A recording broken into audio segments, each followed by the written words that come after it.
The villagers of Little Hangleton still called it the Riddle House, even though it had been years since the Riddle family had lived there. It stood on a hill overlooking the village, some of its windows boarded, tiles missing from its roof, and ivy spreading unchecked over its face. So we've evolved now, from the darker themes in the Prison of Azkaban to the thickness of the Goblet of Fire book. We're growing up and evolving. Released in the year 2000, J.K. Rowling had the audacity to double the page count, and I'm all here for it.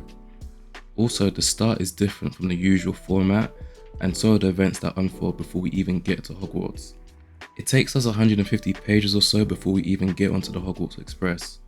And this theme happens in the later books, and I'm here for it. Even though I do see some Harry Potter fans, be anchored to the fact that the book starts once we're at Hogwarts officially. But in order to appreciate the later books, starting with the Goblet of Fire, really starting with the Prison of Azkaban, you have to take it as a whole. What transpired before we get onto Platform 9 and 3/4 was brilliant, because it expands on this world. We get to see a lot of the governmental side of things from the Ministry of Magic. We see Percy reaching new levels of being insufferable, and additional characters who add so much to the story. I'm going to try this new format and give my ratings for the book at the beginning before I get into the meat and potatoes of it all. So for the scores, Harry Potter and the Goblet of Fire gets the following: plot 100, characters 100, emotional impact 100, pacing 97, writing style 93, themes 100, uniqueness 100, book cover 95. Overall score 98.75. This is my 4th video of the Revisiting as an Adult series. Please check out my other videos in the playlist. In the meantime, please like and subscribe and tell us what you thought of the Goblet of Fire. People, myself included, tend to rank this book pretty high in their list of their favourite Harry Potter books, and the rereads reinforce that notion. Part 1, things I'd forgotten about. I'll start at, the start, with Voldemort and Wormtail. The way Voldemort plays about with Wormtail at the beginning of the book is interesting. This is the first time we've seen Voldemort talk to a follower of his since Quill, but even then they didn't have conversations really. Voldemort was just giving him demands, and we only saw it when Harry unknowingly had the Philosopher's Stone. It's different in this book. Voldemort and Wormtail are actually going over the plan that is in place, but Wormtail is being continuously mocked for his selfishness, disloyalty, and lack of intelligence. He's definitely regretting his decision, but he has nowhere else to go. Good for him too. He's the biggest traitor in the series. Moving on to Harry at the start, and it's strange that it took Harry so long to admit that he needed an adult figure in his life. We're 4 books in, and this quote is really the first of its kind in terms of Harry's internal thoughts. Quote, "But he really wanted, and it felt almost shameful to admit it to himself, was someone like a parent, an adult wizard whose advice he could ask without feeling stupid, someone who cared about him." And then the solution came to him. It was so simple, so obvious that he couldn't believe that he had taken so long. Serious. This is prevalent throughout the book, the need for a guardian. We see it when compared to the other Triwizard champions as well. Harry, whenever he shows up and whenever they're talking about their families, he's always the one that has that special circumstance. And we see all this through Harry's internal dialogue. Sirius is in continuous contact in this book, and it's great to see. I love that him and Harry actually get to spend time interacting, even if Sirius can't physically be at Harry's location. However, the theme of guardianship was the most touching towards the end of the book, and of course it involved Molly Weasley. Quote, "Mrs. Weasley set the potion down on the bedside cabinet, bent down and put her arms around Harry. He had no memory of ever being hugged like this, as though by a mother." Goblet of Fire was probably the first book where it really starts to get really overwhelming for Harry. He noted himself when he was selected as champion that the other 3 were way older and way more magically advanced than he was. Plus, at this point, the trauma is really starting to tally up for Harry. Back to the Dursleys, momentarily. Dudley is apparently morbidly obese and his bullying behaviour is evident, both of which were put in his end of year report, and so Petunia was on a mission. Everyone was on a diet, and this isn't the healthy, balanced diet, it's the crash diet type. I love that Harry sent out an SOS to everyone via Hedwig, and people sent him cakes and all sorts of other sweets. That was pretty hilarious. If I'm getting a quarter of a grapefruit, then I'll eat it happily knowing I have my own goodies upstairs.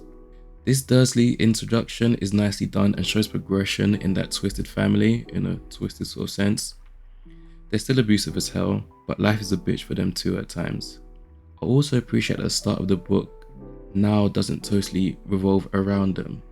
It makes things a lot interesting. One thing I'd low-key forgotten about was the better fortunes that are on the horizon for the Weasley family. One aspect I particularly appreciate in the series is the amount of attention Fred and George receive. J.K. Rowling does a great job of balancing their presence. While they aren't the main characters, they definitely stand out above the typical supporting cast. I wish Ginny was elevated to this kind of position as well. She has so much to offer, and we only get to see that later on in the books.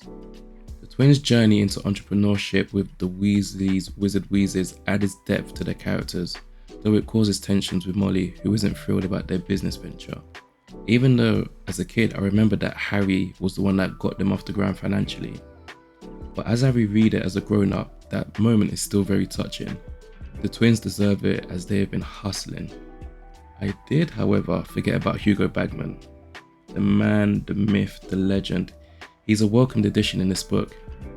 He fills some of the comedic relief role Lockhart left behind. You know, the false jolly nature, not having a care in the world, and being way too extroverted and carefree. I love our introduction to him when he's talking to everyone in the Quidditch World Cup campsite. Quote, "What a day. Could we have asked for more perfect weather? A cloudless night coming, and hardly a hiccup in the arrangements. Not much for me to do." Behind him, a group of haggard-looking ministry wizards rushed past, pointing at the distant evidence of some sort of a magical fire, which was sending violet sparks 20 feet into the air. This quote sums up Bagman perfectly. I really appreciate his addition to the cast. As always with the jolly good fellow type, he has a dark side and a dark past, and even darker habits. A moment in the book that brought me right back to my teenage years was when I was reading about Harry's despair in needing a partner for the U-Ball. Quote, "A week ago, Harry would have said finding a partner for a dance would be a cinch compared to taking on a Hungarian horntail. But now that he had done the latter and was facing the prospect of asking a girl to the ball, he thought he'd rather have another round with the horntail." This killed me because it's so relatable. You even see it in the films when McGonagall asks the boys and girls to practice their dancing. The guys are just not with it. Got to love the example Fred set for us by asking Angelina on the spot. I also noticed that Ginny stopped smiling after Harry told Ron that Cho is going to the ball with Cedric. I really love this part of the book, and it really, and finally, brings to light the romance and angst of teenage life. The boys and girls are starting to notice each other, and everything gets very weird from there, as we all know. They are 14 at this point, so that's year 9 in England, and boy, year 9 is always a crazy year, because you don't have the responsibilities of GCSEs like the year 10s and 11s, but you're not new to the game like the year 7s and 8s. Year 9 is the prime year for fuckery, and this book really represents that. Now, a quick rundown of things I had forgotten about. 1, I totally forgot that the Weasleys got to the Dursleys by flu powder. That whole scene was hilarious. 2, related to that scene, Fred and George accidentally gave Dudley a tongue toffee that Dudley greedily ate, and with dire consequences. 3, we finally get to meet Bill and Charlie Weasley, who are both cool as hell, much like Ron and the twins. 4, Percy is officially a company man for the ministry now, and he is just beyond insufferable. I won't lie, this was done well, because you knew this was going to be the natural progression for Percy after he left Hogwarts. Number 5, Winky the house elf. She was carrying around a very heavy secret. Number 6, it's crazy how there are advertisements in the Wizarding World Cup too. 7, it's hilarious, and I mean hilarious, that Harry has not seen a Sorting Hat ceremony since his own one, which means we haven't seen a Sorting Hat ceremony since the Philosopher's Stone. Like, Jesus, we're on the 4th book for fuck's sake. The acknowledgement from Harry about this took me out because I didn't realise it until Harry said it. 8. Harry is always the last of the champions to arrive at the photo shoot or the pre-game talks for the champions. 9. The description of the prefect's bath is pretty cool. I like that whole scene. It was good to see Moan and Myrtle again, and she comes in clutch too. 10. Harry's actually pretty reckless with the Marauders map. Twice in back-to-back books he's been caught with it, and honestly he just, what's the point of giving it to him? 11. George saying to Ron that if he continues being nosy, he'll be made a prefect. I'm currently rereading the 5th book in the series and well. 12. Mad-Eye Moody, aka Barty Crouch Jr., was actually a sick, twisted but cool professor. I love that he suggested to Harry and Hermione on separate occasions that they may have careers as auras, which is paradoxical because he's a dark wizard, but he does well to cover it. Part 2. It's a magical world. One of the great things about the setup during the beginning of the book is how much time we get to spend with Arthur Weasley. He is a reliable narrator, and I love that we are seeing an expansion of the magical world through his explanations. Plus, as the only person from the Ministry of Magic that the reader's familiar with, we rely heavily on him to portray accurate information, and he does. To be honest, we tend to learn a lot about the wizarding world whenever we're at the Burrow and with the Weasleys. We learn about apparition. I like the limits of it and how people can be splintered into 2 different places if they don't apparate or separate properly. We're introduced to portkeys, which play a big factor at the end of the book. J.K. Rowling expands on the governmental side of things through Arthur when we're at the Quidditch World Cup. As wizards went by, Arthur listed off their names, job titles and descriptions of the wizards. We learn about the Unspeakables that work in the Department of Mysteries, among others. What a cool name as well, going to work and being known as the Unspeakables. Now a quick rundown of other magical things. 1. The Dark Mark being conjured, that was a pretty cool concept. 2. As I just mentioned her, Rita Skeeter. I love that a witch journalist has been introduced. She definitely adds a lot to the series. 3. Polyjuice Potion in all its wonder wreaked havoc this book. Fucking hell. 4. House Elves. Learning that there are over 100 employed was a shock during the reread. I never wondered who was cooking all that food at Hogwarts. And number 5, Velas, who are basically magical femme fatales. I love that Arthur gives the classic line about it not all being about looks after the Velas show their dark side during the Quidditch World Cup. Part 3. Hold on, there's more. I've avoided this part thus far, but the classic line is here. Quote, "Did you put your name into the Goblet of Fire, Harry?" Dumbledore asked calmly. It's crazy how this has become a meme in many ways, and I understand why, because fans hated how this line and the emotion and the reaction from Dumbledore was portrayed in the films. They probably did it just for the drama, but it was unnecessary and uncharacteristic of Dumbledore. Mad-Eye, well, Barty Crouch Jr., actually tells them how it could be done because he actually did it. But of course, no one would suspect Mad-Eye. This was beautifully done as well. I mean, I gotta rate how Barty Crouch really performs as an undercover Death Eater. It's pretty cool. As I've mentioned in previous videos about the series, the trio do fight, and I like the realism in it. However, the tension, fame, and class struggles really get to a boiling point for Ron. You've got the twins gambling their life savings during the Quidditch World Cup, which, what a bet, by the way.